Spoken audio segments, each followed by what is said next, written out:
But where does the other side of the House stand on this?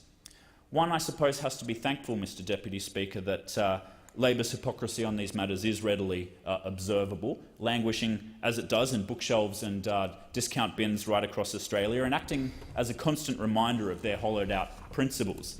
Because if we cast our minds back to the Shadow Treasurer's paperweight, he said in there, Keating knew that the corporate tax rate needed to be cut to make Australia competitive, that capital and investment would flow to tax-competitive nations, and that this was an important job creation move.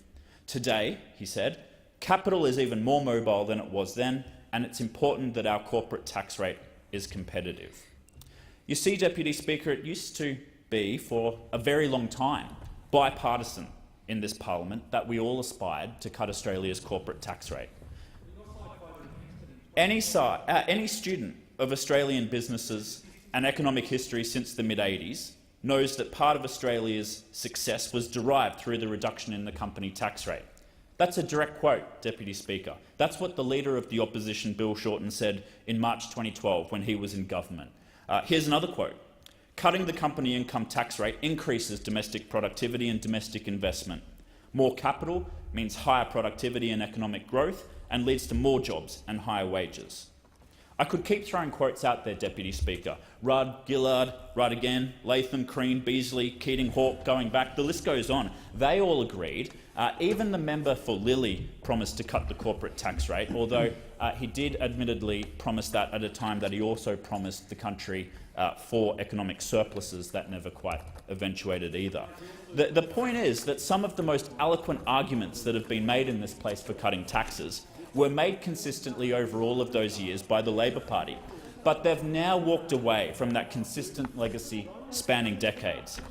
I think it's really important for us to reflect, Deputy Speaker, not only on the motives of an opposition leader who would say one thing when they were a minister with real responsibility, and another thing when they're then in opposition and presumably digging for populist votes.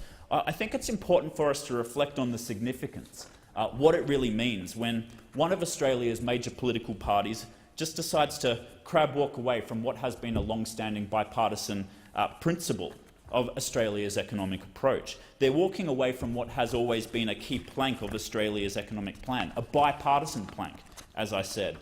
They're walking towards populism and the politics of envy that was supposed to be eradicated when the Labor Party reformed itself back in the 80s to make itself fit for office again.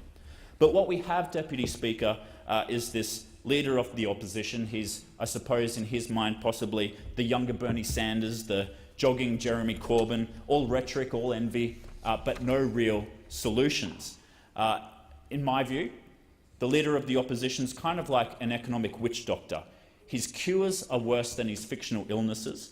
He'll smash small business. He'll smash small business trusts. He'll tax hard-working Australians. He'll tax everyone hoping to use the property market to set themselves up for the future.